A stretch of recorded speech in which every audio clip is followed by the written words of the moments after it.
you do hear the rumblings, and this, I mean, I've heard it too, that Trent Baalke could survive. I'm blown away by that. Like I can't imagine where you would hang on to Trent Baalke, survives the Urban Meyer debacle. Like that guy, I mean, he's like a cockroach in nuclear winter. You know what I mean? Like, so. You're tuned in to the Ross Tucker Football Podcast, guiding your gridiron journey, none other than your host, former NFL lineman, Ross Tucker.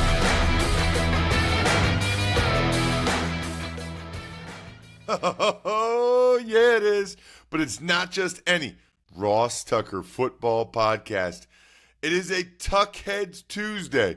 Not doing power rankings today, changing it up on you a little bit. We have various reasons for that. We'll be doing power rankings tomorrow this week on Wednesday. Instead, we have my guy, Albert Breer, one of the best insiders out there, because I want to dive a little bit deeper into the Giants' decision to bench Daniel Jones. He posted something I thought was really interesting, and it made me want to kind of go around the hot seat a little bit with Albert and find out which coaches are definitely gone, which are definitely staying, and who's kind of in between. Very curious to hear what the deal is from Albert Breer. And he is presented by Labatt Blue Light. Drink some Labatt Blue Lights with your friends and live life to the power of we, even if you get benched like Daniel Jones. Always enjoy responsibly. Beer, Labatt USA, Buffalo, New York. It's Big Show time. The Big Show. Always love having my guy Albert Breer on the show. We do it probably a couple times a year, could even be more. He does an unbelievable job for a bunch of different companies. Still writes for the MMQB, SI. How about the new gig on Amazon? Check him out on social media at Albert Breer. Albert, that came out of nowhere. How did, you got to tell me about the Amazon gig first. Well, that was it was interesting because a couple of producers that I had a great relationship with when I was at NFL Network, wound up over there, Mike Miriano and my guy Spoon, and they had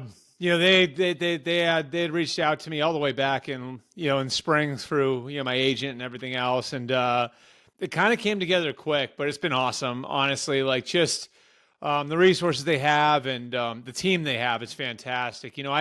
I knew a couple of the ex-players, having covered them and everything else, who are there on the pre and post, and Witt and Fitz and Sherman. I had actually made the comment to them when they first came together in 22 that it really seemed like they liked each other and were having fun, and there's a really good chemistry between them. And I said that having no idea that I would ever wind up there, but it worked out, and my instinct on that was right. It's been a lot of fun. It's awesome, man. It's funny because Monday you posted something I thought was interesting as it relates to the Giants quarterback decision. Mm-hmm. I had never seen this before. You said that they have to say that there's something contractually that guys can't lose their starting job because of contract or something. Can you explain that? Yeah. So this came up with the Russell Wilson thing last year. And, I don't think it's, I don't think it, I mean, it's kind of like one of those, where, how do I put this? People know what's going on and have an understanding of what's going on. And, things happen but you can't actually say it, and so there are rules that protect players from losing their job based on contract clauses. And you know what it really is in there for, Ross? It's in there to protect a guy from getting benched when he's close to a playtime incentive. You know what I mean? Where say you're at 80% snaps for the year and that's where your marker is. And then in week 18, your team, to save $500,000, says, we're going to sit you down. You'd be pissed, right?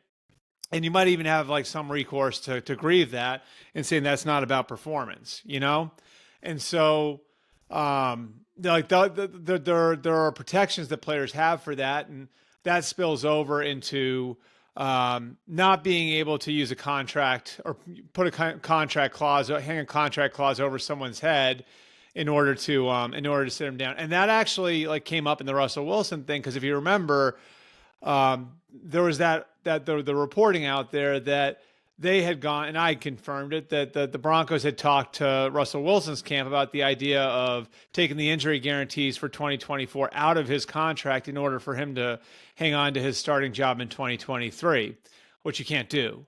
So, like, that's why the Giants in this situation have to say, yeah, we're not benching, Daniel Jones because of the contract. We're benching him for football reasons. Now, everyone knows, like, they're not just sitting Daniel Jones because of performance, although they can, based on the way he's played, say that. It's because there's a $23 million injury guarantee for next year in that contract. And if he's on the roster in the middle of March, if they can't cut him because he's hurt in the middle of March, then $12 million of that $23 million vests is fully guaranteed. And if he can't pass a physical at the beginning of the year, then all $23 million will be fully guaranteed. So, like, that's obviously a big part of the decision making here for the Giants, but they can't actually say it because there are rules, within the NFL's bylaws and the collective bargaining agreement that protect players against these sorts of things. That is so interesting to me because. But if you think about it, it makes sense, though, doesn't it, Ross? No, it does. But Albert, what I would say is, it is very rare because I was very well informed as a player. I don't know if they did that recently or not, or how long that's been in there. It's rare for me to learn something about NFL player contracts that I never knew. Yeah. And I will submit to you, I can give you examples of teams not playing guys because of incentives in week 17 back in the day, and guys not being happy about it, calling people out about it. So I never knew that those were in there, and that you're technically not supposed to do that, because I've seen arguments on the sideline of week 17 games when a team was clearly not playing a guy as much. Oh, you would see it? Like, you could actually see, it would actually, like, there'd be the argument on the sideline between coach and player, or? Oh, yeah. Yeah. Oh, yeah. And the player's aware of, like, I need X amount of snaps, or oh no, I need to play. I'm not going to say names, but I remember one game, the player, I don't know what he had to have percentage-wise. Every series he would come off, and the inactive D lineman had his cell phone, okay? And the inactive D lineman was texting or would call the wife who was doing the math at home. It was sizable. Playing time bonus, was doing the math. So he knew after every series where he was at. And it's not one of those things, by the way, if you don't get it, they can't just give it to you. Like, that's another rule. Like, they can't just do you a solid. So what they normally do is they'll give you like a bonus the next year sometimes. Yeah, exactly. Right. Yeah. So if memory serves, and it's a while ago now, I'm old and retired a while ago, the player went up to the coach, the head coach, and said, I know what you're doing, and this is BS. And the coach was kind of like, it's, no, we're not. It's out of my hands. I think the player said something to the effect of, you're getting fired and we all know it anyway. Put me in. And the coach said something like, yeah, you're right, and put him in. Oh, that's great. That's awesome. That's my recollection. I'm not saying it's 100%. So someone made like six figures off of that line. That's fantastic. It's so that's interesting what you said about. Yeah, but it's to protect the player in that situation. Again, if you remember, there was that, and this was, I think, during the Broncos bye week last year, where the Broncos actually went to Russell Wilson and said, well, if you remove the injury guarantees, we'll let you keep playing. And that was against the rules to do. You aren't allowed to do that. And so it's I think to protect players in situations like that. And I mean, maybe it happened maybe those rules went in after you were out of the league. I don't know that for sure, but they exist now. So why then start DeVito? Like, there was all kinds of talk this offseason that they might like Drew Lock more than Daniel Jones, and Drew Lock might be the starter. And now instead they go right to DeVito. I mean, what's the explanation or the football logic for that? I think it's probably just to create normalcy for the rest of the players, because Tommy DeVito's been around and he knows the offense on a higher level. And, I think right now what the Giants are trying to do is find their way back to level ground, right? I also think, like, if we're being realistic about it, and I haven't heard this, but I think if we're being realistic about it, they must have also kind of come to the conclusion that Drew Lock isn't good enough to be the answer for them next year, right? Or else they would be giving that a run as well. So I think as much as anything, it's when you're playing out the string, and Ross, you know this better than me, one of the hard things to do is to keep everybody on board and keep everybody pointing in the right direction. And like that can affect your job security and everything else too. You can't lose the team if you're the coach. And so you have to be honest with yourself about who is going to get rid of the ball the fastest so the linemen look okay. Who's going to know where to go with the ball so the receivers have their opportunities. Like, there are all these individual things that I think happen at the end of the year. Again, you can speak to this better than I can.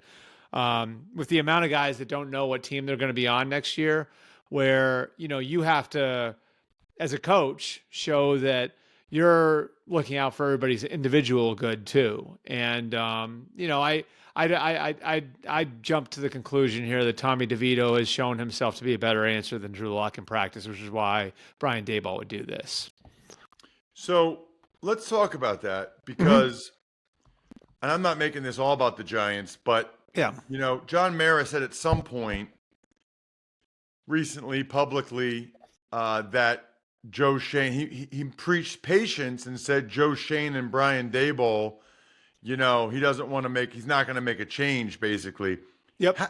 How like, I think you can make a strong argument for Daboll, but Joe Schoen, like, Albert, what is the argument there in favor of Joe Schoen? And do you think that they would really keep Joe Schoen? Well, so here's the argument I would make. I think the first piece of this is like the Giants' self-image. And maybe this isn't the most important thing in the world, but I think it's relevant to their decision-making. You know what they're most scared of looking like? And I don't want to be crass about this, Ross. The Jets. They don't want to look like the Jets. Like, they don't want to look like there's some sort of two-bit circus that flips things upside down every other year and doesn't have any direction. They see themselves like the Steelers or like the Packers, which, I mean, to be fair, they had been previous to the last 8 years or so, right? So if you look, like, 2 years and out with Ben McAdoo, two years and out with Pat Shurmur, and 2 years out with Joe Judge. And I think this part's interesting. I wholly 100% believe, was told, heard, all of that they had no intention in the middle of December of 2021 of moving on from Joe Judge. And then that press conference happened. And then they sort of started to take a deeper look at it. So they didn't want to do that then. They didn't want to make that change then because they did not want to have a third straight coach go 2-0. And I think, like, they've sort of come to the conclusion, like, we need to give some chance to grow. And the reality is, like, these guys went to the playoffs and won a playoff game 2 years ago with a really flawed roster and a roster that needed to be almost completely rebuilt. And I think the argument for Joe Schoen would be right on those lines of scrimmage, right? Like, you look at it, and I think there's actually, like, a pretty decent core of players there. And Andrew Thomas is their left tackle. On the defensive front, you have Kayvon Thibodeau, Brian Burns, and Dexter Lawrence, who might be the defensive player of the year. You've got some other pieces. John Michael Schmidt's one of them on the offensive line that I think can be pieces of a really good line. John Michael Schmidt, of course, their center. So, like, I think you see these pieces. I think quarterback play over the last 2 years has really undermined a lot of things. They were sort of at the end of their time with Saquon Barkley, so obviously that created some issues. But this was a really big rebuild. And I do think that there are some key pieces in place right now. So if you're the Giants and you look at it and you're saying to yourself, we don't want to be that franchise that turns over every couple of years. So you're already motivated not to do it because you don't want to do it for a fourth time, right? Now this would be 3-and-out versus 2-and-out, but same idea. And you feel okay about the foundation that's been laid there and think there could be a winning team being built there with all these players that are still relatively young, then I can see where you'd say, yes, like we're going to go forward with Brian Daboll and Joe Schoen. Now, again, Joe Schoen, it's going to be based on, like, some of those pieces as you look at them as individual players. And then I think with Daboll, it's going to be a matter of just showing that you can hold the locker room for the rest of the year and that you're going to have something to build on going into 2025. Seems pretty clear, Albert, that the Jags are going to make some type of change. Yep. The Jets, the Cowboys, the Bears. I guess two that I'm curious about. Do you think there will be any changes with the Browns or the Raiders? That's interesting. I think I would not be 100% either way with either of those teams. Now, what I would say about the Browns is I think that Jimmy Haslam really likes the model he has. And so that, goes to the head analytics guy, Paul DePodesta, Andrew Berry, their general manager, Kevin Stefanski as the head coach. And I think all of those guys, like if you're able to divorce the rest of the operation from Deshaun Watson, all those guys have done a lot of good things. I mean, they made the playoffs 2 times in 4 years. They won't make it this year. This is their 5th year together. But they were able to make it to the playoffs last year with 5 different quarterbacks and their 4th and 5th offensive tackles in there. And they've withstood a lot. Now, I think the question with the Browns is going to be, how much blame do you put on Kevin and Andrew for what's happened with Deshaun Watson? And how married are you to the idea that Deshaun Watson has to be the answer going forward, knowing he's due $92 million fully guaranteed over the next 2 years? I think they survive. I would say I'm over 90% on that, but maybe not 100%. And again, I think a lot of that will come down to the Watson question, which has complicated everything. As for the Raiders, I'm fascinated to see where this goes because Mark Davis hired Antonio Pierce largely on the council of a crew of 3 players, and 2 of those guys are already gone. It was Devontae Adams, Josh Jacobs, and Max Crosby. Those are the guys who were the great champions for Antonio Pierce at the end of last year and going into 2024. And all of those guys, all those guys felt like they were going to be able to build on the momentum of the end of last year. This year, that has not happened. And I think we've seen different pieces of evidence that Antonio Pierce has a lot to learn, and there are a lot of gaps to fill in the lack of experience that he brought to the table going into the year. And so I don't think it's likely that he's fired, but I also don't think it's impossible. So I would say those would be 2 teams where you just got to watch the way the last month and a half of the season goes. And then I think it kind of comes down to sort of the whims of a few people, the Haslams obviously in Cleveland, and then Mark Davis. How much does he want to involve? How much does he want to involve Tom Brady? When he does make the next decision, there was at least perception out there. When Brady showed up at the last practice of the year last year, which got everyone's attention, that eventually Vrabel could join Brady in Vegas. Could that be in play? Ooh. I think there are lots of things that you sort of have to consider. I was thinking Belichick, but that's an interesting one. Yeah, I mean, I just think it's Vrabel is an interesting one just because I don't know that Mike did much to get fired last year, to be honest with you, other than not kissing the ring in Tennessee, and I think on balance, he did a really good job. He maximized the core that he had. And that core aged out. And, we're seeing that now, like a lot of the guys who are great players there, your Taylor Lewans, your Kevin Byards, your Ryan Tannehills either are out of the league or are on the very fringes of the league now. So it's pretty clear why, the thing sort of fell apart on Vrabel at Tennessee.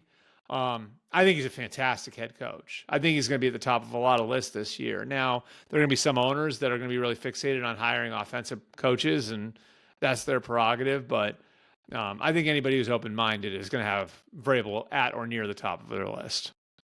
What about, Albert, those other teams I named, Jets, Bears, Cowboys, Jaguars?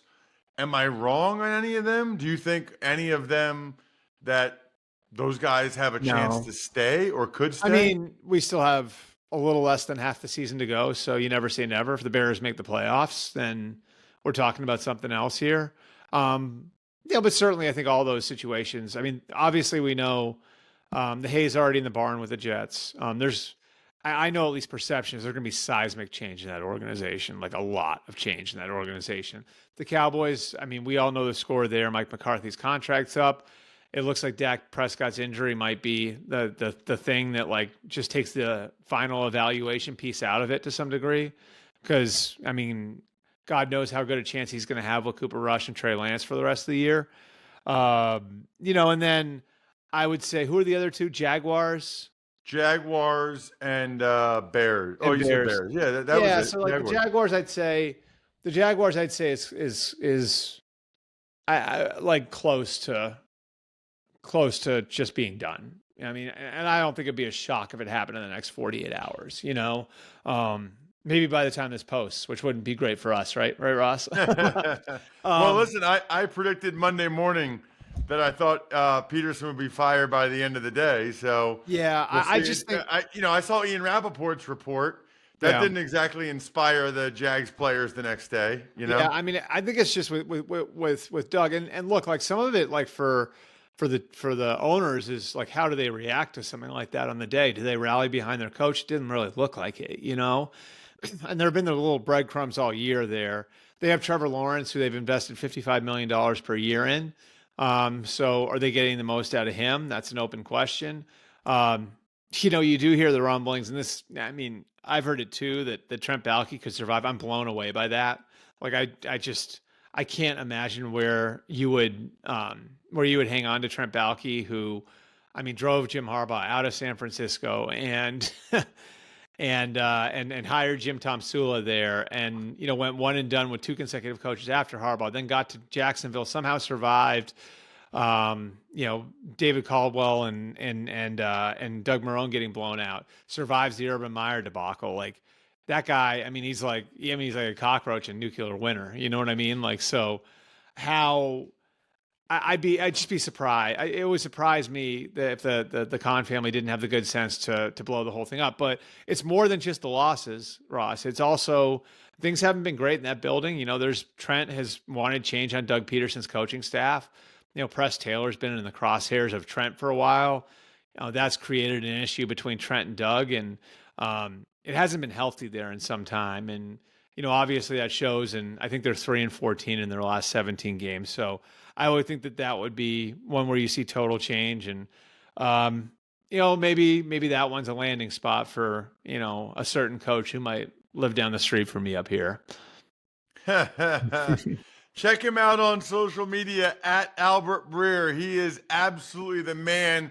He's got the ear of everybody, talking to everybody. Love the insight. I was going to ask you which other ones might be surprises, but that will play out over the next 2 months, depending on how. I don't know. I mean, we could have a curveball.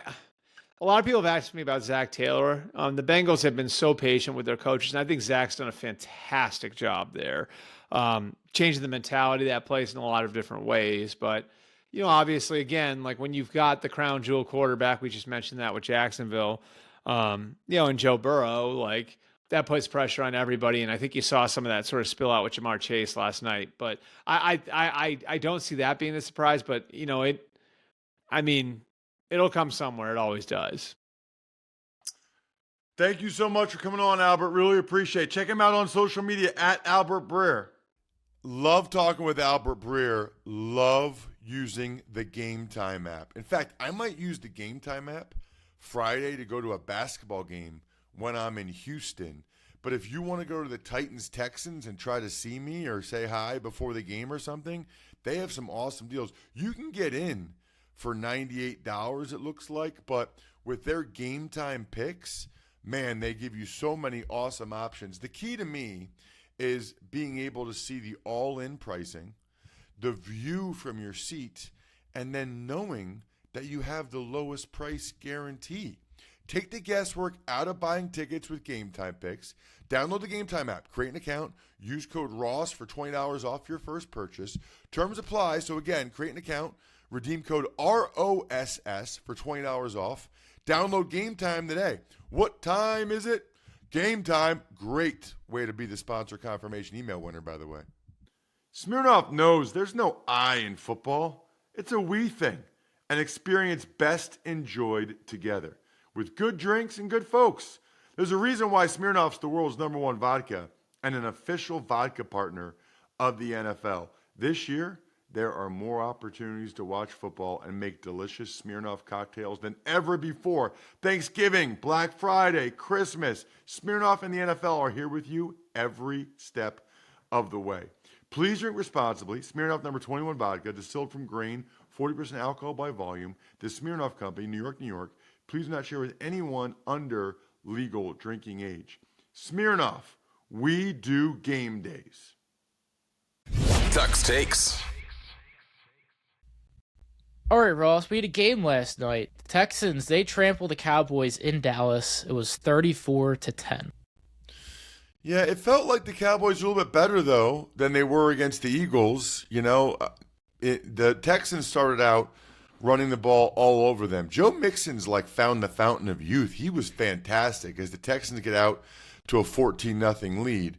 I thought Cooper Rush was much better than last week against the Eagles. That doesn't mean he was great, but he was much better than he had been last week. And honestly, I don't know why they don't get the ball to Turpin more. I mean, Turpin is had the fastest GPS time in years last night. Meanwhile, Derek Barnett had a head slap penalty and a touchdown. That's kind of crazy. The Texans' protection remains a problem. Feels like Stroud has taken a step back clearly, although getting Nico Collins back was huge for the Texans. Do you have any other thoughts on the Giants benching Daniel Jones? Yeah, I guess I just, the big thing now is just, why are you going with Tommy DeVito over Drew Lock? I mean, you paid Drew Lock $5 million. Why are you not giving him a chance? The explanations are threefold. One, they think Tommy DeVito's better, gives him a better chance to win, which is pretty damning of the decision to sign Drew Lock. Number two, they think Tommy DeVito's worse, and they want to lose. Or I guess number three, perhaps they think Tommy DeVito will help people actually come to the games because he's from North Jersey and maybe help sell some tickets. Maybe it's a combination of all of them. I don't know. I just know I think we're done here. Thanks for tuning in to the Ross Tucker Football Podcast. Make sure to also check out Even Money, Fantasy Feast, and College Draft, all on the DraftKings Network on Samsung TV Plus, YouTube, or subscribe to the podcast on your favorite platform. Shout out myfrontpagestory.com. You guys know the deal. I think it's the best gift you can ever get somebody, in particular a loved one, and I will send you a signed autograph in the mail if you just send it to me after you purchase this for somebody. Ross@rosstucker.com. Lovebackofficeschedule.com, HumanHeadNYC.com, Sporticulture, and Pizza Boy Brewing.